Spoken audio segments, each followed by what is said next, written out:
अब लास्ट के 10 डेज में तुम क्या ही कर पाओगे? ऐसा तो है नहीं कि पूरा फिजिक्स बैठ करके पूरा फिजिक्स सॉल्व करोगे। पूरा जाकर के क्लास 11 की फिजिक्स का जितना भी है वो वन शॉट में देख ले। हमें कुछ भी एक्स्ट्रा नहीं पढ़ना है। जो भी हम आज तक पढ़ते आए हैं, जो भी हमने आज तक पढ़ा है, हमें बस वही अभी रिवाइज करना है। हमें अपनी एनसीईआरटी के पेजेस को पलटना है, जिस पेज पे वो कॉन्सेप्ट लिखा है उसको हमें रिवाइज करना है और उसके आगे पीछे थोड़ा बहुत उसके डिटेल्स करने हैं और उसके बाद हमें आगे बढ़ जाना है। अगला जो तुम्हारा कॉलेज होगा वो गवर्नमेंट मेडिकल कॉलेज होगा। तुम्हें भी पता है हम 650 को एक सेफ स्कोर मानते हैं कि इतने स्कोर पे हमारा बच्चा गवर्नमेंट मेडिकल कॉलेज में बैठा होगा। हेलो बच्चों, तो अब हमारे नीट को सिर्फ लास्ट के 10 डेज बचे हैं। डिपेंडिंग 10 और 11 डेज ये वीडियो कब तक आप तक पहुंच रही है। तो सबसे पहले तो जो लास्ट के 10 डेज है इसमें मैं तुम्हें एक बहुत ही जेन्युइन सी बात बता दूं कि जो मार्क्स का इंक्रीज होता है वो सिर्फ हमारा 100 से लेकर के 150 मार्क्स तक ही एड ऑन होता है।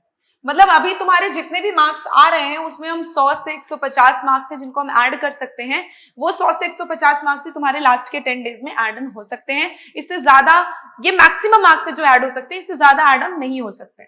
तो अगर तुम्हारे अभी 400 मार्क्स आ रहे हैं तो हम इसको 500 तक बना सकते हैं, 550 तक बना सकते हैं। दूसरी चीज ये है कि हमको अपना बेस्ट देना है, गिव योर बेस्ट। इस टाइम में जो लास्ट के 10 दिन बचे हमारे पास में, इसमें हम अपना अभी तक का सबसे बेस्ट वाला परफॉर्मेंस देते हैं, सबसे बेस्ट वाली प्रोडक्टिविटी देते हैं। ये डिस्कस करते हैं हम लोग कि अब ये होगा कैसे। तो सबसे पहले तो ऐसा नहीं है कि हम लोग बस ऐसे ऊपर ऊपर से बातें कर लेंगे, हम लोग बहुत सारे डिटेल में भी बातें करेंगे। लेकिन सबसे पहले तो हमें आखिरी के जो 10 दिन हैं इसमें कुछ भी रैंडम, सबसे पहले do not pick up anything extra. ठीक है, हमें कुछ भी एक्स्ट्रा नहीं पढ़ना है। जो भी हम आज तक पढ़ते आए हैं, जो भी हमने आज तक पढ़ा है, हमें बस वही अभी रिवाइज करना है। कुछ नया नहीं उठाना है, कुछ भी नया नहीं पढ़ना है, या जो हमने अभी तक ना पढ़ा हो अपनी पूरी की पूरी प्रिपरेशन में उसे हमें नहीं पढ़ना है। दूसरा, हमें अपनी स्ट्रेंथ पर फोकस करना है। फोकस ऑन स्ट्रेंथ, यानी कुछ टॉपिक्स होते हैं जो हमारे बहुत स्ट्रांग होते हैं, या कोई सब्जेक्ट है हमारा, मान लीजिए बायो आपका बहुत स्ट्रांग है, तो हमको अपनी स्ट्रेंथ पे ज्यादा काम करना है, क्योंकि ये वही है जहां से हमारा ये 100 to 150 मार्क्स का एडिशन होगा। तो हमें अपनी स्ट्रेंथ पे फोकस करना है, हमें कुछ भी एक्स्ट्रा पिकअप नहीं करना है। इसके अलावा एक बहुत इंपॉर्टेंट चीज है जिसके बारे में यूजुअली हम लोग बात नहीं करते हैं, वो है कि हमें हेल्दी रहना है। हमें हेल्दी रहना है, अच्छा खाना खाना है, प्रॉपर स्लीप लेनी है और उसके बाद में अपनी बॉडी के सारे न्यूट्रिएंट्स का ध्यान रखना है। अगर हम ये 3 बेसिक चीजों का ध्यान रखेंगे तो हमारी जो प्रिपरेशन है वो लास्ट 10 डेज में बहुत अच्छे से होने वाली है। वरना अगर ध्यान नहीं रखा, मान लीजिए हमने हेल्दी खाना नहीं खाया या फिर हमने प्रॉपर स्लीप नहीं ली, तो बहुत सारी एंजाइटी हो जाएगी, हमें बहुत ज्यादा हमारी तबियत खराब हो सकती है, या फिर हो सकता है कि लास्ट मिनट में हमको कुछ भी ग्रास्प करने में प्रॉब्लम हो तो हमारी स्ट्रेंथ पे हम काम नहीं करेंगे। अब हम देखते हैं, देखो हमारी नीट के लिए हमारे पास होते हैं 3 सब्जेक्ट। एक होता है हमारा बायो, ठीक, एक होता है हमारा फिजिक्स और एक होता है केमिस्ट्री। ठीक, अब तीनों सब्जेक्ट में देख लेते हैं कि हम सब्जेक्ट वाइज ये प्रिपरेशन कैसे करने वाले हैं। बायो में अगर हम देखें तो हमारी एक ही किताब होती है एनसीईआरटी, हमें वो एनसीईआरटी पढ़नी है। हमें पूरी एनसीईआरटी ऐसे नहीं पढ़नी है, ठीक है। हमें क्या करना है, हमें पहले इसकी क्वेश्चन प्रैक्टिस करने हैं। जब हम इसके क्वेश्चन प्रैक्टिस करते हैं तो कुछ क्वेश्चंस होते हैं हमारे जो गलत हो जाते हैं।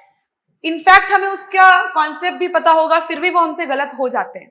तो तब हमें करना क्या है, हमें अपनी एनसीईआरटी के पेजेस को पलटना है, जिस पेज पे वो कॉन्सेप्ट लिखा है उसको हमें रिवाइज करना है और उसके आगे पीछे थोड़ा बहुत उसके डिटेल्स करने हैं और उसके बाद हमें आगे बढ़ जाना है। ठीक है, तो इस तरह से हमारी बायो रिवाइज हो जाएगी। यानी कि अगर हम क्वेश्चन प्रैक्टिस करेंगे ज्यादा से ज्यादा, जितनी ज्यादा क्वेश्चन प्रैक्टिस करेंगे उतना ज्यादा हमें एज मिलेगा।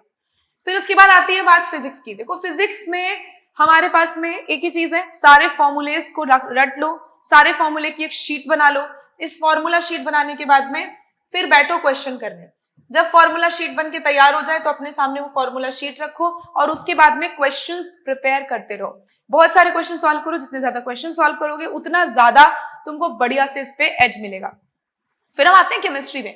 तो केमिस्ट्री हमारी 3 पार्ट में डिवाइड होती है, फिजिकल, ऑर्गेनिक, इनऑर्गेनिक। तो अभी तक हमने जो ट्रेंड देखा है या फिर हम जो हर साल देखते हैं कि फिजिकल केमिस्ट्री उतना ज्यादा एग्जाम में आती नहीं है। तो अगर हम फिजिकल केमिस्ट्री में सिर्फ फॉर्मूलेज का देख लें, एक बार फॉर्मूला शीट बना लें और थोड़ा थोड़ा सा ऊपर से देख लें तो हमारे लिए फिजिकल केमिस्ट्री थोड़ी आसान हो जाती है। फिजिकल केमिस्ट्री के बाद ऑर्गेनिक, अगर मुझे ऑर्गेनिक करनी है तो मुझे बहुत अच्छे से फिर से एनसीईआरटी की थॉरो रीडिंग करनी पड़ेगी।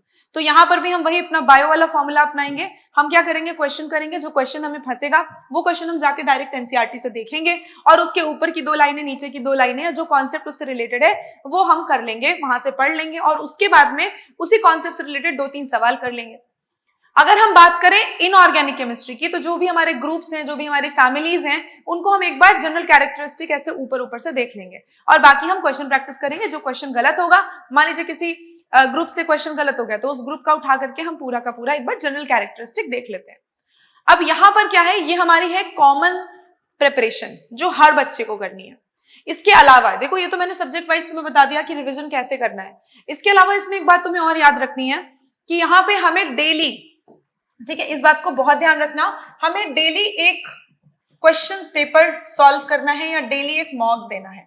अगर डेली नहीं दे सकते हो तो ऑल्टरनेट डेज पे देना है, मतलब हमारे पास में मॉक पेपर होना चाहिए सॉल्व करने को। तो मैंने इसको ऑल्टरनेट करके लिख दिया यहाँ पे, या तो हम ऑल्टरनेट डे मॉक देंगे या तो हम डेली मॉक देंगे। ठीक है, डेली मॉक देंगे, ऑल्टरनेट देंगे, एक एक दिन छोड़ करके, और उसके बाद में इसको हम क्या करेंगे, इसको हम करेंगे एनालाइज। इसको हम करेंगे एनालाइज। पहले हम डेली मॉक देंगे या तो ऑल्टरनेट मॉक देंगे, उसके बाद हम उसको करेंगे एनालाइज। जब हम उसको एनालाइज करेंगे उसके बाद में फिर से वही कहानी होगी कि जैसे बायो में कोई क्वेश्चन गलत होता है तो हम जा करके उसको एनसीईआरटी से देखेंगे, वहां से अपना कॉन्सेप्ट ढूंढेंगे, फिर उस कॉन्सेप्ट से रिलेटेड हम बाकी चीजों को सॉल्व करेंगे। इसके अलावा अगर केमिस्ट्री है या फिर फिजिक्स है तो उसमें भी है, अगर कोई क्वेश्चन गलत होता है तो उसके जैसे 2-3 क्वेश्चन सॉल्व करेंगे या फिर हम एनसीईआरटी से उस चीज को देखेंगे अगर वो ऑर्गेनिक केमिस्ट्री है। ठीक है, अब ये मॉक देना किस टाइम पे है, तो ये तुमको देना है मॉक 2 to 5 PM, मतलब ये वही टाइम है जिसमें हम डेली क्या करते हैं, डेली हम मॉक देंगे, क्योंकि हमारा नीट का जो मेन एग्जाम होता है वो इसी टाइम पे कंडक्ट होता है। तो उस टाइम पे हमें अपने ब्रेन को ट्रेन करना है सबसे ज्यादा अटेंटिव रहने के लिए। ठीक है, तो ये हो गई हमारी एक जनरल रिवीजन की बात। अब हम देखते, देखो हमारे पास में ना 3 तरह के बच्चे होते हैं। एक होंगे जिनके नंबर अभी 400 से 500 के बीच आ रहे होंगे, एक बच्चे होंगे जिनके नंबर 500 से 600 आ रहे होंगे, और कुछ बच्चे होंगे जिनके 600 से लेकर के 650 प्लस तक नंबर बन रहे होंगे। तो अभी जो मैंने तुम्हें अभी इसके पहले रिवीजन स्ट्रैटेजी बताई थी फिजिक्स, केमिस्ट्री और बायो की, कि बायो में हमें एनसीईआरटी को ऊपर ऊपर से देखना है या जो कॉन्सेप्ट गलत होते हैं उनको लाइंस में देखना है, वो स्ट्रैटेजी थी मेरे इन बच्चों के लिए जो हमारे 400 से 500 की रेंज में आते हैं। ठीक है, इन बच्चों के लिए थी जो हमारे 400 से 500 मार्क्स की रेंज में आते हैं। जो बच्चे हमारे 500 से 600 की रेंज में आते हैं, इनको क्या करना है, जैसे मैंने अभी बोला था कि एनसीईआरटी को हम ऊपर ऊपर से रिवाइज कर लेंगे, क्वेश्चंस को हम बस देख लेंगे और उसके बाद हम अपना पूरा का पूरा एनसीईआरटी में से 2-4 लाइनें उठा करके जहां से क्वेश्चन गलत है वहां से कर लेंगे। लेकिन इन बच्चों को 500 से 600 वाले बच्चों को क्या करना है, इनको प्रॉपर पूरी एनसीईआरटी को डिटेल में पढ़ना है, मतलब एक एक लाइन को अच्छे से डिटेल में पढ़ना है, क्योंकि तुम अपने नंबर, अगर तुमने अपने नंबर 100-150 बढ़ा लिए तो तुम अगला जो तुम्हारा कॉलेज होगा वो गवर्नमेंट मेडिकल कॉलेज होगा। तुम्हें भी पता है हम 650 को एक सेफ स्कोर मानते हैं कि इतने स्कोर पे हमारा बच्चा गवर्नमेंट मेडिकल कॉलेज में बैठा होगा। तो तुम्हें करना क्या है, पूरी एनसीईआरटी को कंप्लीट डिटेल में पढ़ना है। अगर कोई क्वेश्चन गलत होता है तो वो तो तुम्हें देखना ही है, बट एनसीईआरटी को तुम्हें प्रॉपरली रिवाइज करना है। ठीक है, बायो के केस में, केमिस्ट्री में भी यही है, ऑर्गेनिक केमिस्ट्री की तुम्हें पूरी एनसीईआरटी एकदम अच्छे से डिटेल में पढ़नी है। और अगर हम बात करें फिजिकल केमिस्ट्री के क्वेश्चंस तुमको पीवाईक्यूज भी सॉल्व करने हैं। पीवाईक्यू तो हम जनरली सारे ही बच्चे सॉल्व करते हैं, उससे हमारा अटेंशन बढ़ता है क्वेश्चंस की तरफ, लेकिन पीवाईक्यू सॉल्व करने हैं, उससे रिलेटेड क्वेश्चन सॉल्व करने हैं। और फिजिकल केमिस्ट्री में हमें ज्यादा मेहनत नहीं करनी क्योंकि उसका ज्यादा वेटेज है नहीं। ऑर्गेनिक में केमिस्ट्री की पूरी एनसीईआरटी पढ़ लोगे, इनऑर्गेनिक में पूरी फॉर्मूला शीट बनाओ, एक एक क्वेश्चन को अच्छे से सॉल्व करो, और जहां पे भी गलती हो रही है वहां पर जा करके पूरी की पूरी कैरेक्टरिस्टिक जो मैंने अभी ऊपर से बोला था जनरल कैरेक्टरिस्टिक को देखने को, वो पूरी कैरेक्टरिस्टिक तुमको प्रॉपर डिटेल में एनसीईआरटी से देखनी है और उनको अच्छे से रिवाइज करना है। ठीक है, अब जो बच्चे हमारे 600-650 वाले हैं, देखो तुम्हें ऑलरेडी इस बार हो सकता है तुम्हारा थोड़े बहुत नंबर से रह गया हो, या फिर 650 वाले बच्चों को जीएमसी मिलने का पूरा चांस है।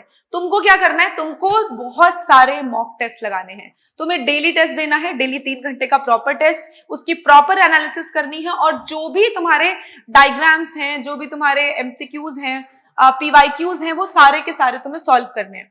तो बेसिकली मैंने पूरे के पूरे यहाँ पे अभी क्या डिस्कस किया है कि जो हमारे बच्चे उन्हें क्या करना है, सबसे पहले तो एनसीईआरटी की रीडिंग करनी है, उसके बाद में उन्हें 5 साल के पूरे पीवाईक्यू सॉल्व करने हैं। उसके अलावा एनालिसिस करनी है। जितनी ज्यादा तुम एनालिसिस करोगे उतना ज्यादा तुम्हारे लिए बेटर होगा चीजों को अच्छे से ग्रास्प करना। और हमें फोकस सबसे ज्यादा किस पे करना है, जो हमारे स्ट्रॉन्ग टॉपिक्स हैं। अगर कोई टॉपिक है जो हमारा वीक है, जैसे कि अभी हमने यहाँ पे डिस्कस किया था ना कि हमारे जो वीक टॉपिक्स होंगे उन पे हम डिस्कस ज्यादा नहीं करेंगे। जैसे कि हमारे 400 से 500 वाले बच्चे हैं, इनके कुछ टॉपिक होंगे जो बहुत स्ट्रांग होंगे। अगर हम स्ट्रांग टॉपिक्स पे और ज्यादा मेहनत करेंगे तो हमारा जो पूरा का पूरा कंटेंट है वो और स्ट्रांग होता जाएगा और हमारे मार्क्स अच्छे से बढ़ेंगे। अगर हम वीक पे मेहनत करते रह जाएंगे तो जो हमारा स्ट्रांग टॉपिक है उसमें हम फोकस कर नहीं पाएंगे। ठीक है, तो अपनी स्ट्रेंथ को ध्यान रखना। खासकर जो हमारे 400 से 500 नंबर वाले बच्चे थे, जिसने हमारे नीट में 400 to 500 स्कोर किए थे, तुमको अपने स्ट्रांग टॉपिक्स को और स्ट्रांग करना है और सबसे ज्यादा मेहनत बायो में करनी है, क्योंकि तुम्हारा 360 मार्क्स बनता है बायो से। ठीक है, उसके बाद में तुम्हें केमिस्ट्री और फिजिक्स पे भी ध्यान देना है, पर उसमें पीवाईक्यूज करके चले जाओ। अच्छा, कोई बच्चा है जिसकी फिजिक्स अच्छी नहीं है, मान लो तुम्हें फिजिक्स में कुछ भी नहीं आता, मैं उन बच्चों के लिए बात कर रही हूँ जिनकी फिजिक्स बहुत वीक है। अब लास्ट के 10 डेज में तुम क्या ही कर पाओगे? ऐसा तो है नहीं कि पूरा फिजिक्स बैठ करके पूरा फिजिक्स सॉल्व करोगे, ये तो इम्पॉसिबल है कि हर एक चैप्टर पढ़ोगे। तो एक काम करना, सबसे इंपॉर्टेंट है क्लास 11th की फिजिक्स। पूरा जाकर के क्लास 11th की फिजिक्स का जितना भी है वो वन शॉट में देख लेना, एटलीस्ट तुम्हारे कुछ नंबर बन जाएंगे। और उसके अलावा पीवाईक्यूज प्रैक्टिस कर लेना और पीवाईक्यू से रिलेटेड क्वेश्चन प्रैक्टिस कर लेना। पेपर कैसा बनेगा ये मैं भी नहीं जानती हूँ, तुम भी नहीं जानते हो, हम लोग उस पे काम करते हैं जो हम जानते हैं। ठीक है, पेपर कैसा बनने वाला है, कुछ लोग बोलेंगे कि पेपर टफ बनेगा क्योंकि जब नीट के बाद रीनीट होता है तो पेपर हमेशा टफ बनता है, या फिर कुछ लोग बोलेंगे कि नीट पेपर टफ बनता है, रीनीट आसान बनता है। ऐसा कुछ भी नहीं है। जो चीज हमारे कंट्रोल में नहीं है वो हम नहीं जानते हैं। हमें पता है कि पेपर होने वाला है और हम क्या कर सकते हैं, हम सिर्फ उसके लिए मेहनत कर सकते हैं, पढ़ाई कर सकते हैं। तो ये प्रेडिक्ट करने के बजाय कि रीनीट का पेपर टफ होगा या फिर इजी होगा, हम इस बात पे फोकस करते हैं कि उस रीनीट में हम अपने मार्क्स को 100 to 150 मैक्सिमम कैसे बढ़ाएं। तो उस पे मेहनत कर लो। ठीक है, पेपर कैसा भी आए हमें तैयार रहना पड़ेगा। बेसिकली एक मोटिवेशन सी लाइन है तुम्हारे लिए, यही मोटिवेशन है कि हम पेपर प्रिडिक्ट नहीं कर सकते।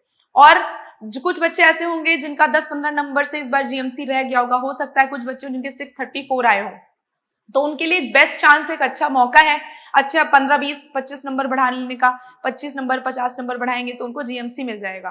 ठीक है, कुछ बच्चे होंगे जिनका अभी 650 आ रहा होगा तो उनके लिए भी एक चांस है अपने नंबर इंक्रीज करने का, या फिर जो बच्चे जिनके 400 नंबर आ रहे होंगे तो उनके पास भी एक अच्छा मौका है कि अभी वो 400 को अपने 500 में कन्वर्ट कर सकते हैं। बेसिकली इसी मंथ में हमें डिसाइड करना पड़ेगा कि हमको गवर्नमेंट मेडिकल कॉलेज जाना है या ड्रॉप लेना है या फिर किसी और कोर्स में एडमिशन लेना है।